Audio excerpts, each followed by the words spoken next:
এবার প্রথম bullet train Siliguri পর্যন্ত যাবে। কেন্দ্রীয় বাজেট পেশের পর জানালেন রেলমন্ত্রী, ভবিষ্যতে এই প্রজেক্ট গুয়াহাটি পর্যন্ত নিয়ে যাওয়া হবে। পশ্চিমবঙ্গেও প্রায় 12টি নতুন ট্রেন পেয়েছে বলে জানিয়েছেন অশ্বিনী বৈষ্ণব।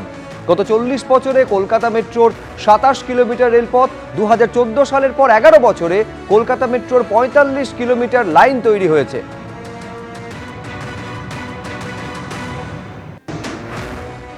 वेस्ट बंगाल को बधाई हो कि आपके यहाँ पहली बुलेट ट्रेन आएगी सिलीगुड़ी के लिए। वाराणसी से सिलीगुड़ी वाया पटना ये ट्रेन बुलेट ट्रेन सिलीगुड़ी आएगी और भविष्य में ये बुलेट ट्रेन का कॉरिडोर टुवर्ड्स गुवाहाटी भी जाएगा। तो एक तरीके से नॉर्थ ईस्टर्न स्टेट्स के लिए, बंगाल के लिए बहुत बड़ी खुशखबरी है, बुलेट ट्रेन वेस्ट बंगाल के लिए मिलेगी। साथ ही साथ एक नया फ्रेट कॉरिडोर भी वेस्ट बंगाल के लिए आएगा, जो कि वेस्ट बंगाल में दानकुनी से आरंभ होगा और गुजरात को जोड़ेगा और उड़ीसा, छत्तीसगढ़, मध्य प्रदेश और महाराष्ट्र को भी ये फ्रेट कॉरिडोर जोड़ेगा।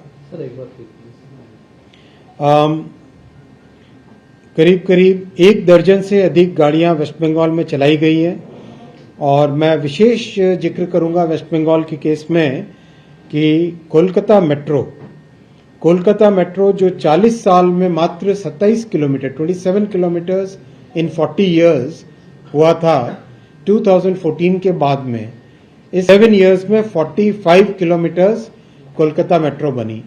आप देखिए कंपैरिजन, 40 इयर्स में 27 किलोमीटर्स और 11 इयर्स में 45 kilometres. It's a major improvement in the connectivity for West Bengal. हालांकि ये प्रोजेक्ट और भी तेजी से आगे जा सकता है, लेकिन वेस्ट बंगाल गवर्नमेंट की तरफ से हाई कोर्ट का ऑर्डर होने के बावजूद भी चिंगड़ी घाटा में परमिशन नहीं दी जा रही है। वहाँ पे एक बाईपास रोड भी बना दी गई है, हाई कोर्ट ने भी ऑर्डर दिया है, फिर भी करीब 1.5 साल से ज़्यादा हो गया है, लेकिन पश्चिम बंगाल की सरकार की तरफ से काम आगे बढ़ाने की परमिशन नहीं है। রেলমন্ত্রী অশ্বিনী বৈষ্ণব যেটা বলছেন যে বুলেট ট্রেন, প্রথম যে বুলেট ট্রেন চলছে সেটা কিন্তু এ রাজ্যেও সেই সুবিধাটা পাচ্ছে, তার কারণ শিলিগুড়ি পর্যন্ত যাবে। আমি সরাসরি আরো বিস্তারিত জানার জন্য কথা বলবো আমাদের প্রতিনিধি সনৎ ঝার সঙ্গে। সনৎ। হ্যাঁ, দেখো সুপ্রজিৎ, শিলিগুড়ি বারাণসী যে রেল করিডোর, এক বুলেট ট্রেন, সবচেয়ে ফাস্ট ট্রেন চলবে। এবং তোমাকে বলি যে শিলিগুড়ি এমন একটা জায়গা, সেটা পশ্চিমবঙ্গের এমন একটা জায়গা, যেই জায়গার সঙ্গে কিন্তু দিল্লির যোগাযোগটা দীর্ঘদিনের। বিশেষ করে শিলিগুড়ির যে ব্যবসায়ী কমিউনিটি নির্ভর করে দিল্লির উপরে।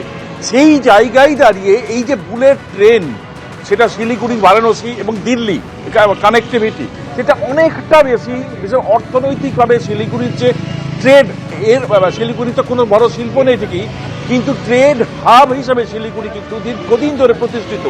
সেই ট্রেড হাব কিন্তু অনেক বেশি বুস্ট আপ করবে, মানে প্রথমত ব্যবসায়ীর দিক থেকে, এবং ব্যবসায়ীরা যেহেতু দিল্লি নির্ভর সমস্ত ক্ষেত্রে, কিন্তু এই স্পিডি ট্রেন সেটা আকাশ পথের উপর নির্ভর না করে, যেটা কিন্তু রেল পথের উপর অনেকটা নির্ভর, এর আগেও ছিল, আকাশপথ ছিল। এবং তুমি জানো, বিশেষ করে উত্তরের এই যেটা আবহাওয়ার কারণে বিশেষ কিছু সময় কিন্তু আকাশপথ পুরো বন্ধ হয়ে যায়। সেখানে এই যে বুলেট ট্রেন, সেটা অন্তত ব্যবসার দিক থেকে অত্যন্ত গুরুত্বপূর্ণ। 2 নম্বর, এটা গুয়াহাটি পর্যন্ত যাবে, বিশেষ করে কামাখ্যা, সেটা তীর্থের দিক থেকে, অর্থাৎ রিলিজিয়াস ট্যুরিজম, সেটা আরও বেশি বুস্ট আপ করবে। শিলিগুড়ি ট্যুরিজম সেন্টার আরও বেশি বুস্ট আপ করবে। এবং শিলিগুড়ির গুরুত্ব দেখো, 2014 সাল থেকে এনডিএ গভর্নমেন্ট আসার পর থেকে উত্তর পূর্বাঞ্চলে যে একটা নতুন মুখ দেখা গেছে, সেই মুখে বলা যায় যে এই যে বুলেট ট্রেন আরও সৌন্দর্য অনেকটা নিয়ে আসছে। মানে শিলিগুড়ি ইতিমধ্যে নিউ জলপাইগুড়ি স্টেশন, তার আধুনিকীকরণ হচ্ছে। স্বাভাবিকভাবে এই বুলেট ট্রেন শিলিগুড়ির যে অর্থনৈতিক এবং অন্যান্য, সেটাকে অনেক বেশি বুস্ট আপ করবে, কোনো সন্দেহ নেই, অনেক বেশি উজ্জীবিত করবে বলে অনেকেই মনে করছেন। আপাতত সনৎ, তোমায় ধন্যবাদ। এবিপি আনন্দ, এগিয়ে থাকে, এগিয়ে রাখে।